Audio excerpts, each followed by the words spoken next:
समाजशास्त्र दो शब्दों से मिलकर बना हुआ है। पहला शब्द सोशियस लैटिन भाषा का है जिसका अर्थ समाज है, और दूसरा शब्द ग्रीक भाषा का है लोगस जिसका अर्थ शास्त्र है। अर्थात समाजशास्त्र दो शब्दों से मिलकर बना हुआ है, पहला सोशियस, दूसरा लोगस। सोशियस लैटिन भाषा का शब्द है, लोगस ग्रीक भाषा का शब्द है। सोशियस का अर्थ समाज होता है, लोगस का अर्थ शास्त्र होता है। समाजशास्त्र के जन्मदाता के रूप में फ्रांसीसी विद्वान आंगस्ट काम्ट को जाता है। 1838 में इस नवीन विज्ञान को इन्होंने सर्वप्रथम समाजशास्त्र नाम दिया। विद्वान जॉन स्टुअर्ट मिल ने सोशियोलॉजी को दो भिन्न भाषाओं की अवैध संतान कहा है, और इन्होंने सोशियोलॉजी के स्थान पे इथोलॉजी शब्द प्रयुक्त करने का सुझाव दिया था। समाजशास्त्र समाज के अध्ययन के रूप में इसका अध्ययन हो, इसमें वार्ड, ग्रिडिम्स, ओडेम और मिशेल प्रमुख रूप से आते हैं। वार्ड का कहना है समाज का विज्ञान ही समाजशास्त्र है। ग्रिडिम्स का कहना है समाज का वैज्ञानिक अध्ययन करता है। ओडम का कहना है कि समाज का समाजशास्त्र समाज का अध्ययन करता है। मिशेल का कहना है कि समाजशास्त्र समाज के संरचनात्मक पक्षों का शास्त्र है। वार्ड कहता है कि समाजशास्त्र समाज का विज्ञान है। ग्रिडिम्स कहता है समाजशास्त्र समाज का वैज्ञानिक अध्ययन करता है। ओडम का कहना है समाज का अध्ययन समाजशास्त्र करता है, और मिशेल का कहना है समाज के संरचनात्मक पक्षों का ये अध्ययन करता है। दूसरा जो ग्रुप है वो कहता है कि समाजशास्त्र सामाजिक संबंधों के अध्ययन के रूप में है, जिसमें मैकाइवर और पेज हैं, क्यूबर हैं, मैक्स वेबर हैं, बानवीज हैं, आर्नोल्ड यमरोज हैं। तो मैकाइवर और पेज की एक बहुत परिभाषा बड़ी प्रसिद्ध है कि सामाजिक संबंधों, ये समाजशास्त्र सामाजिक संबंधों के विषय में है। इस संबंधों का जाल है। सामाजिक संबंध ही समाजशास्त्र की विषय वस्तु हैं, ये मैकाइवर और पेज कहते हैं। समाजशास्त्र मानव संबंधों की वैज्ञानिक ज्ञान की शाखा है, ये क्यूबर कहते हैं। समाजशास्त्र सामाजिक संबंधों और कृत्यों का अध्ययन है, ये मैक्स वेबर कहते हैं। सामाजिक संबंध ही समाजशास्त्र की विषय वस्तु की एकमात्र वास्तविक आधार है, ये वानवीज कहते हैं। समाजशास्त्र मानव संबंधों का विज्ञान है, ये आर्नोल्ड एम्ब्रोज कहते हैं। समाजशास्त्र समूहों के अध्ययन के रूप में, जिसमें नोब्स, हाइन, फ्लेमिंग, तो जॉनसन कहते हैं समाजशास्त्र समूह का विज्ञान है। जॉनसन कहते हैं समाजशास्त्र समूह की अंतःक्रियाओं की एक व्यवस्था है। अब समाजशास्त्र सामाजिक अंतःक्रियाओं के रूप में, जिसमें गिलिन एंड गिलिन, किम्सवर्थ और जॉर्ज सिमेल आते हैं। गिलिन एंड गिलिन का कहना है कि समाजशास्त्र अंतःक्रियाओं का अध्ययन है। किम्सवर्थ कहते हैं समाजशास्त्र अंतःक्रियाओं और अंतर संबंधों का अध्ययन है। जॉर्ज सिमेल कहते हैं समाजशास्त्र अंतर संबंधों के स्वरूपों का विज्ञान है। ये समाजशास्त्र को मानने वाले समाजशास्त्री हैं। अन्य विद्वानों को अगर हम देखें समाजशास्त्र के अंतर्गत, तो मैक्स वेबर समाजशास्त्र सामाजिक क्रिया का विश्लेषणात्मक बोध कराने का प्रयत्न करता है। पार्सन्स कहते हैं समाजशास्त्र को संपूर्ण सामाजिक संरचना, सामाजिक संबंधों, समाज तथा व्यवस्था को सामाजिक क्रिया के धारण के माध्यम से समझाया जा सकता है। सोरोकिन कहते हैं समाजशास्त्र सामाजिक सांस्कृतिक प्रघटनाओं के सामान्य स्वरूपों, प्रकारों और अनेक अंतर संबंधों का विज्ञान है। फादर ऑफ सोशियोलॉजी आंगस्ट काम्ट को कहा जाता है, और आंगस्ट काम्ट ही 1838 में समाजशास्त्र नाम दिया था। इससे पहले इन्होंने सामाजिक भौतिकी नाम दिया था, और 1838 में नाम इसका बदल के समाजशास्त्र कर दिया था। आगस्ट काम की प्रमुख रचनाएं जो हैं, the prospects of the scientific work required for the organisation of society है, पॉजिटिव फिलॉसफी है, सिस्टम ऑफ पॉजिटिव पॉलिटी है, रिलीजन ऑफ ह्यूमैनिटीज है, religion of humanities, system of positive polity, positive philosophy, the prospects of this scientific work required for the organisation in society, ये काम की प्रमुख रचनाएं हैं। लेकिन मुख्यतः इनकी जो दो प्रमुख रचनाएं हैं वो पॉजिटिव फिलॉसफी है और system of positive polity. Positive philosophy जो है, जब वे लिख रहे थे, ये 1830 से 1842 के बीच में 6 खंडों में आई थी प्रकाशित होकर। और सिस्टम ऑफ पॉजिटिव फिलॉसफी ये 1851 से 1854 के बीच में 4 खंडों में आई थी। माने पॉजिटिव फिलॉसफी 1830 से 1842 के बीच 6 खंडों में आई थी।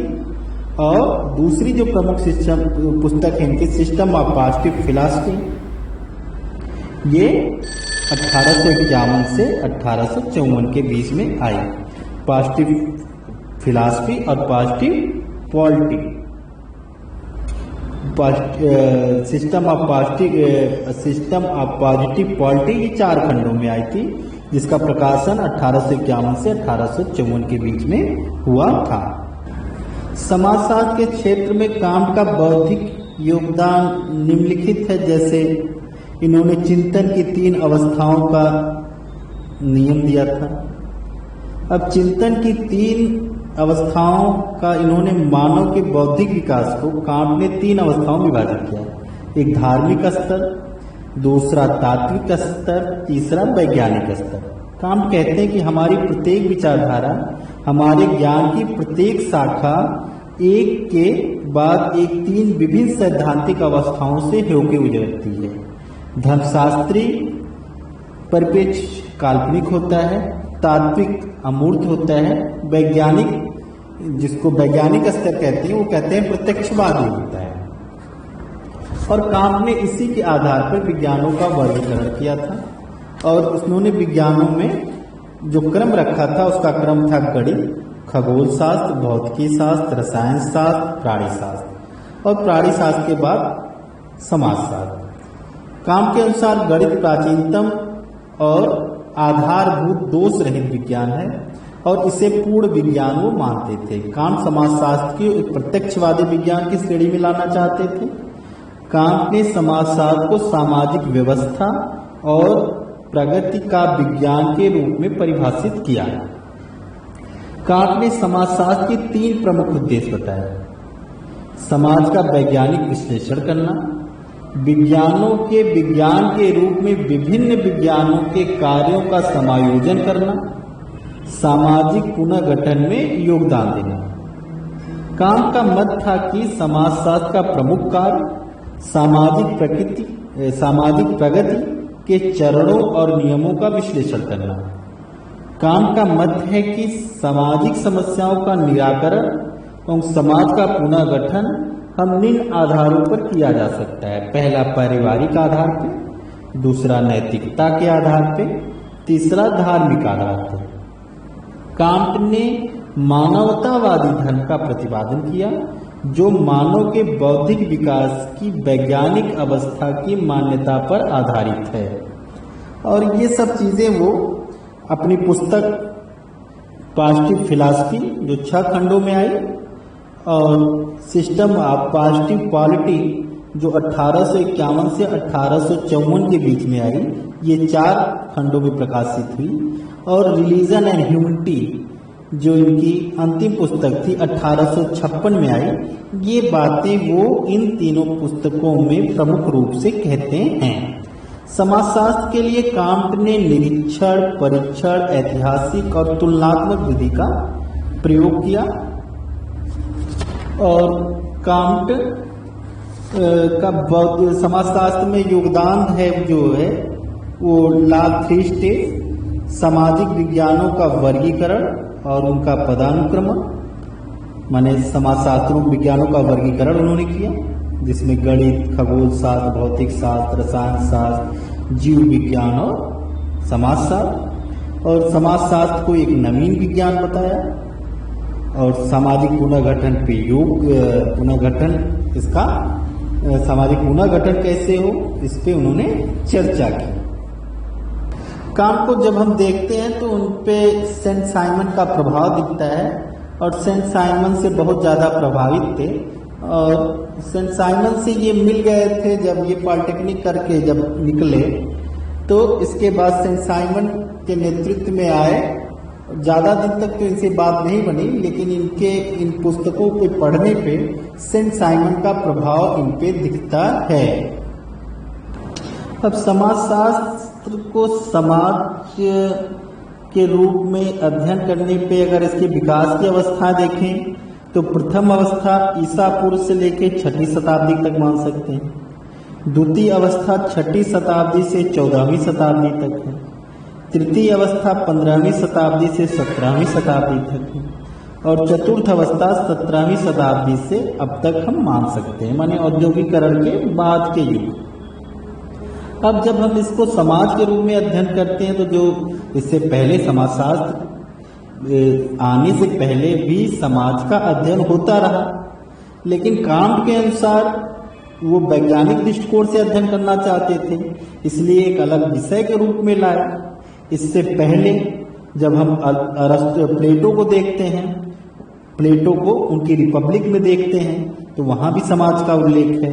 अरस्तु को एथिक्स एंड पॉलिटिक्स में जब हम पढ़ते हैं, मनु को मनुस्मृति में जब हम पढ़ते हैं, कौटिल्य को जब हम अर्थशास्त्र में पढ़ते हैं, जब सर थॉमस मोर के यूटोपिया हम पढ़ते हैं, मॉन्टेस्क्यू की जब द स्पिरिट ऑफ लॉस पढ़ते हैं, विको की द न्यू साइंस पढ़ते हैं, तो हमको समाज का अध्ययन वहां भी दिखाई पड़ता है। लेकिन वह भिन्न कैसे है काम से, क्योंकि उसमें वैज्ञानिक दृष्टिकोण, समाजशास्त्रीय परिप्रेक्ष्य की का अभाव मिलता है। जैसे रिपब्लिक प्लेटो का, एथिक्स एंड पॉलिटिक्स अरस्तु का, मनुस्मृति मनु का, अर्थशास्त्र कौटिल्य का, यूटोपिया सर थॉमस मोर का, the spirit of loss Montesquieu का, द न्यू साइंस विको का, जब इन पे हम नजर डालते हैं तो ये वैज्ञानिक दृष्टिकोण का हमको अभाव मिलता है। इस प्रकार हम कह सकते हैं कांट ने ही सर्वप्रथम सामाजिक दर्शन और समाजशास्त्र में अंतर स्पष्ट किया। तो आज का अध्ययन इतने ही।